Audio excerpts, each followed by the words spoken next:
Annyeong, it's Mikey here. And guys, thank you so much for all the support and how far this channel's come. Now, today, I really want to thank all of you guys because it's really been crazy, this journey of doing this channel. And I've had this YouTube channel for almost 2 years now. And it's just crazy to see how far it's come.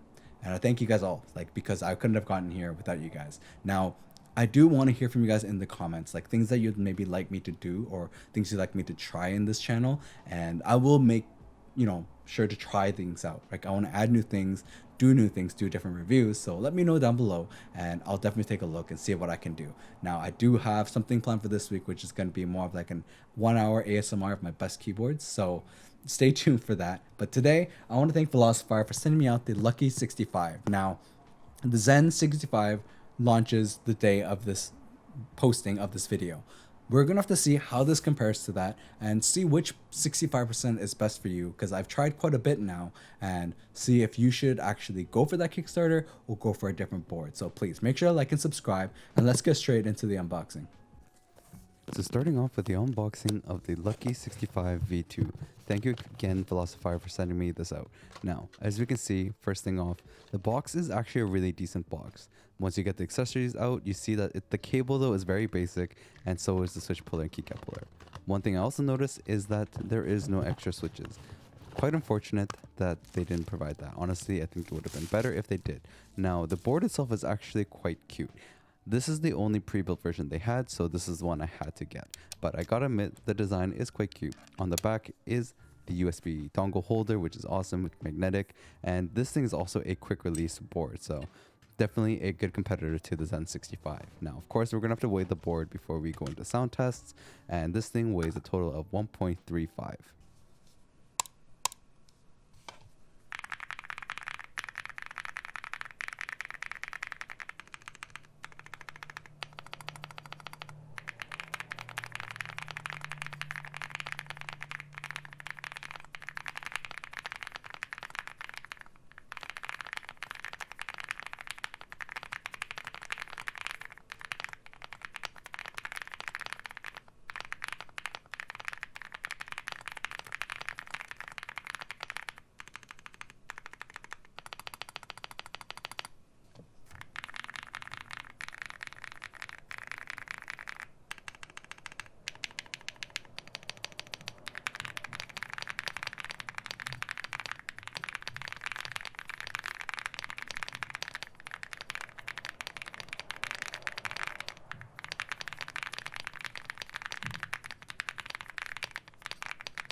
Now that we've done the sound test, of course, we're going to have to take a look at the plate and do a teardown. So as you can see, this is an FR4 plate. So the board is an FR4 plate, just like the Zen65.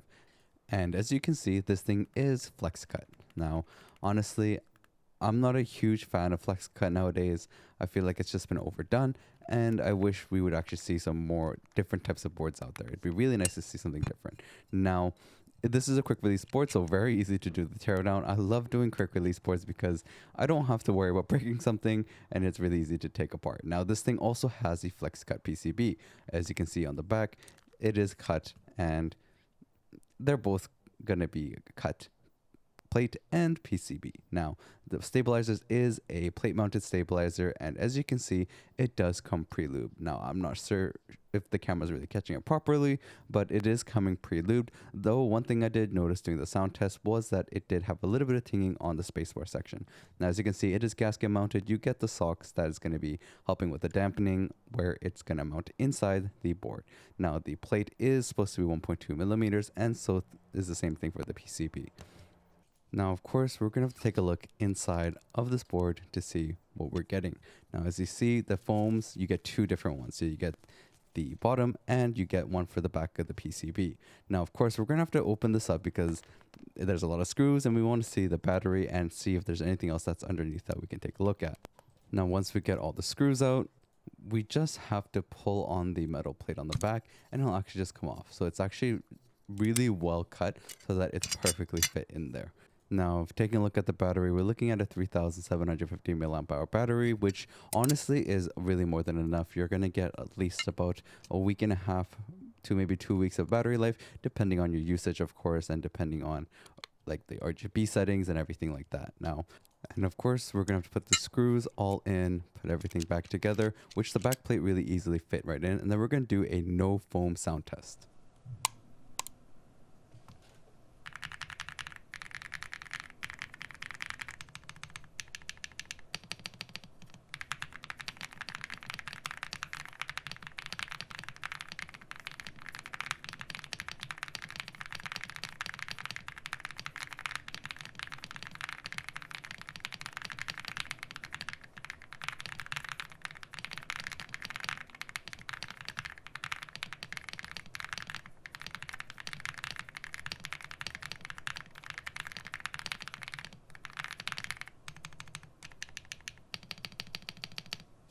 Now we're going to go look into seeing what kind of modifications we can do. Now the purpose for doing the modifications is really simple. It's just the fact is I want to give you guys a way to hear what would happen if you did modify a board. And of course, doesn't mean you have to do it, but it's just giving you different options of how you can hear a board with no foam, with foam, lubed, modded, and this just gives you different ideas of different sound profiles that you can get with one single board. Now, of course, we're going to put this back together. We did a total of 2 layers of tape. This is going to be what can fit inside. But one thing I did notice while trying to put this whole board back together was that 2 layers was actually a little bit thick. You really have to push it in really, really hard, or you're going to have to loosen up the ball bearings where it goes in, and then we're going to have to push it in again and of course get it fully fit in. Now, one thing I did notice with the spacebar was just the sound was okay.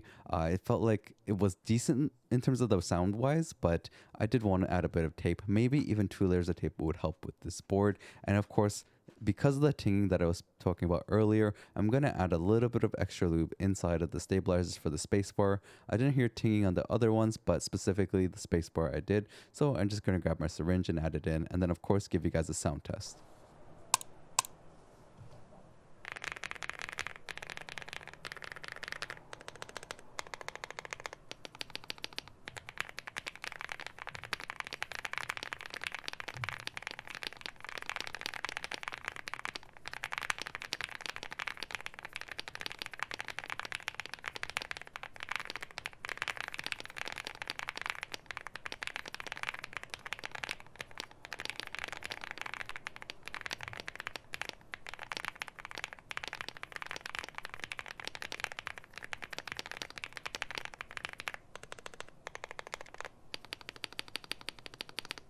Now, we've done the teardown, we've done the sound test of the board, like modded and such.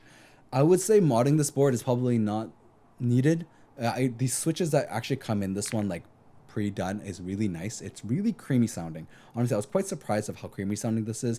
I would say in terms of the flex cut, this is a little bit better than the Zen65's flex cut. I really didn't like how they did their flex cut. It's just really doesn't work well for me personally. The board itself sounded amazing, but just like, I don't like how it's cut. It's just, it doesn't feel great. To type on as well as look great, or like even taking off switches and putting them in is really a horrible experience. This one, the flex cut's actually pretty okay. I still am not a big fan of flex cut. Honestly, I think companies should stop doing it and just like going back to the 1.6 millimeter. But you know, nowadays it is currently the trend. The Lucky65 sounded incredibly creamy. I purposely asked for what they had was the pre-built version because I wanted to compare pre-builts around, and it's easier to compare pre-builts than just kind of doing a DIY, because a DIY I can choose my favorite switches, my favorite keycaps, and really just make it work however I want to do. But a pre-built is easier to compare with all of the pre-builts. So we're gonna have to go look a little bit more in detail of like this board, and of course compare this with the other 65% I've tried and see which one is best for you. So let's get straight into that. Now let's look in depth into the board. So as I was speaking earlier, I don't think this board really needs any mods. This is why we're going to remove the tape mod. Really, it's not necessary on this board because the way that this board is built, the sound profile is really great. And the switches that is used really makes this board sound incredibly creamy.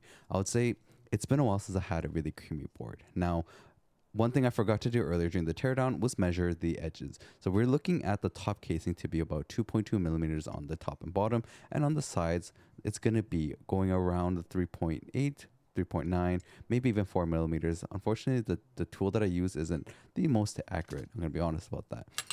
Now, what I felt about this board, right, is that the quick release is a little bit on the loose side. I mean, it's not super full fitting. That's something that I did notice. The ball bearing wasn't amazing in this. This board, though, in terms of the whole build with the CNC, is incredibly well done. Honestly, though, this whole build from the CNC for the Lucky65 V2 actually feels almost identical to the Zen65. It's really well done. It's a nice metal and it is quite smooth. And let me show you guys kind of an idea of what the Zen65 looked like, just to give you guys a small reminder of what the Zen65's CNC and build total was. Now, as you can see, there are very similar types of builds. I'm gonna be honest, even like the look of the layout looks quite identical. Even the side profile look, it is quite identical, though when you look at it like this, the Lucky65 looks like it's a higher profile. But when you put it back to back like this, you're now obviously seeing that they're practically the same. The build quality of these both boards are very well done. They are very similar. I would say they're kind of made in almost identical way. Though these Zen65, not V2, has the little gold around, which is the nice touch, while this Lucky65 does not. And it is a very interesting way to do it, but both boards are practically identical. Like, look at that. They're quite similar in terms of the whole build style. And possibly, one thing one thing I did notice in terms of the Weikav series and then the Wobkey series was they are quite similar to each other in terms of the layout, the look, and the build qualities. I would say almost that the Weikav is like a copy of Wobkey in a way, though they do add their little bit of their own flavor to them.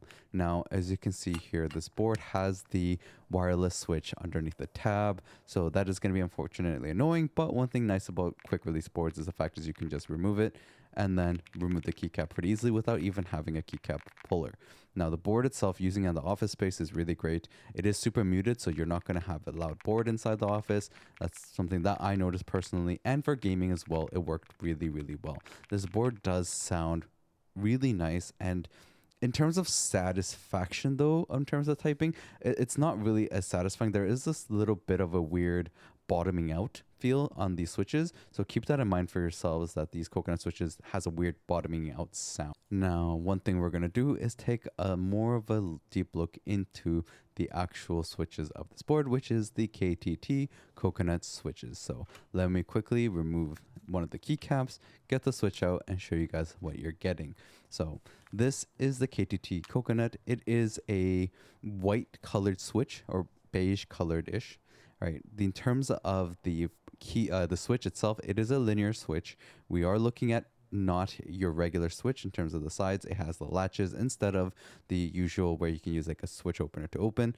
The switch itself actually has not much stem wobble. See, on the top end, you're getting very little. On the bottom end, you also have little stem wobble. As you can see with the G, it does move around though. You're going to have some stem wobble, but it's not severe, which is nice to see. But those that are very sensitive to stem wobble will still be able to feel it. So keep that in mind for yourselves. And as I was saying earlier, these switches do sound very, very creamy, but have a awkward bottoming out sound. Now, of course, I'm going to have to give you guys a look in terms of the backlighting of this board, just so people out there who do like their backlighting can see what they're getting with this board and how is it accurate and how bright is it. Now, as you can see, when my camera can catch all the lights like this, that means the backlighting is actually pretty decent. And as you can see, as I move through the brightnesses, right in the lowest end, and then going all the way to the top, it is quite bright in terms of in the dark. Now, if you have light shining right on top of the board, one thing I noticed is you won't really see the lighting. Now, that's one of the things that you're going to have to keep in mind for yourselves.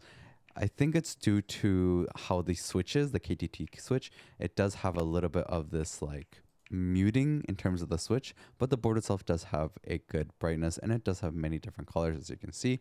And the color accuracy though is quite accurate in terms of the switches. You're not getting like a different type of hue from it.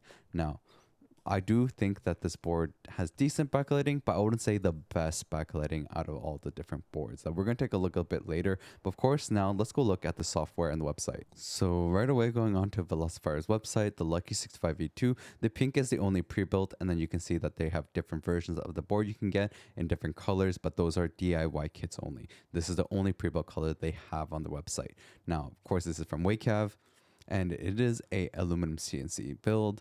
It does have 1000 polling rate, the 3750 milliamp hour battery, and you can see here it is with the coconut latte linear switches, and that they were very, very creamy though, gotta admit.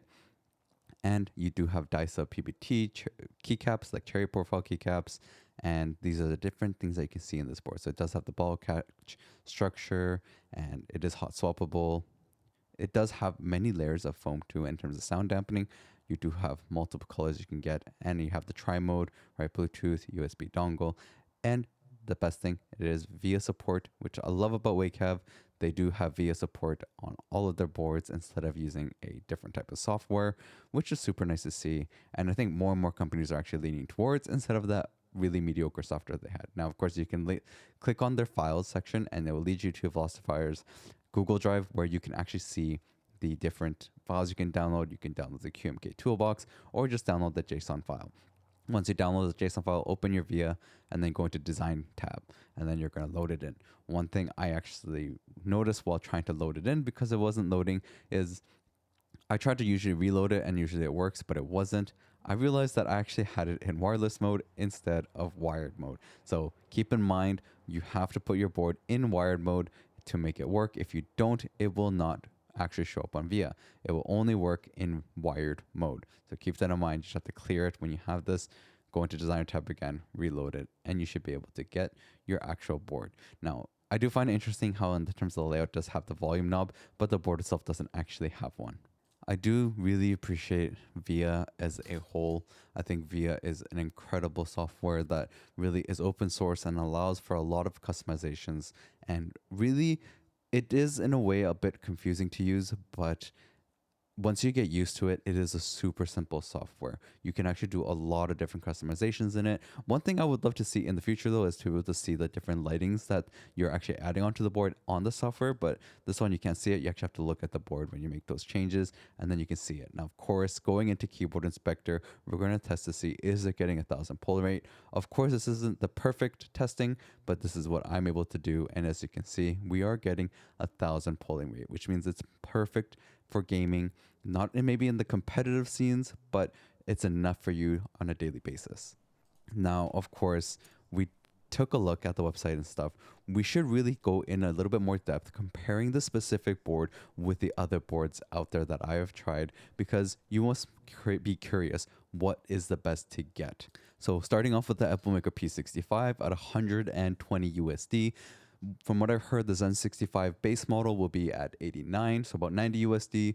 The AL68 is at 112. The Zoom 65 V3 DIY kit is at 200 USD. And of course, the Lucky 65 V2, as you saw, is 105. But this is on sale. Normal price 126. Now, the battery wise, 3,750 on the Lucky, the 4,000 for the Epplemaker P65. This one's also, the Zen65 base should be 3,000, and then the Pro at 6,000. And the Pro, I believe, is supposed to be like 189.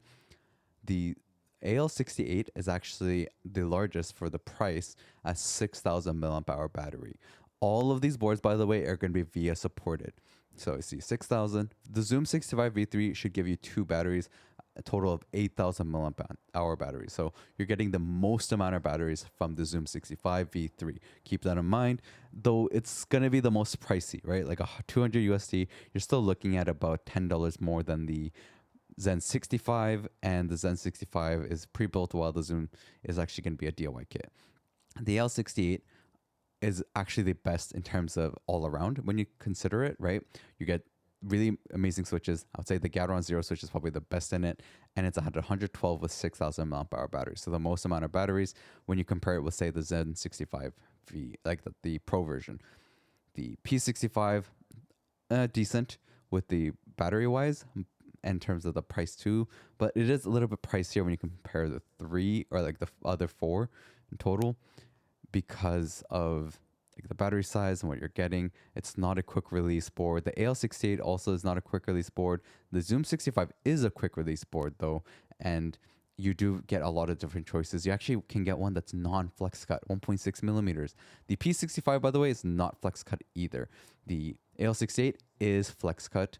The Zen65 has a weird flex cut, and the Lucky65 V2 also a very interesting but not as weird flex cut. It's more of like your usual flex cut actually. The Lucky65 F44 plate, so is the Zen65. The Yunzi is a PC plate. Zoom 65 V3, you can actually choose what kind of plate you want. And the P65 is actually, should be a FR4 plate, but not flex cut. So this is something you keep in mind. And of course, let me give you a sound test comparison.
So overall, what would I say the Lucky65 V2 should be?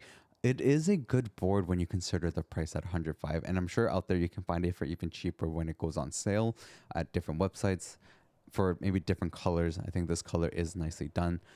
This board is an incredibly creamy board, and you're getting really good like value for what you're paying, especially because the quick release structure is really nice to have on a board. It really makes it easier, and this is, I would say, out of the other comparison like the L68 and the Apple Maker has it. It really comes to your personal preference at the end of the day and your budget of what you're looking for. Because the Zen65 is going to be coming out soon, I would say take a look at it and then compare and see. And I'll have the links in the description for this board as well. In terms of like the $100 range area, for $90, the Zen65 is a great choice, right? Because it is $90. Now, I don't know how the quality control is going to be. I can't guarantee anything to you guys. Kickstarters are questionable. Do it at your own risk. You have to remember that there is always a risk when you do Kickstarters. So keep that in mind for yourselves, right? The Lucky65, I think at this range, this pre-built for 105 is a really good grab. Like at 105, incredible grab where you're getting a really creamy sounding board. If you really want a super creamy sounding board, I would say go for this Lucky65. If you want a little bit more on the clacky side, look towards the Apple Maker P65.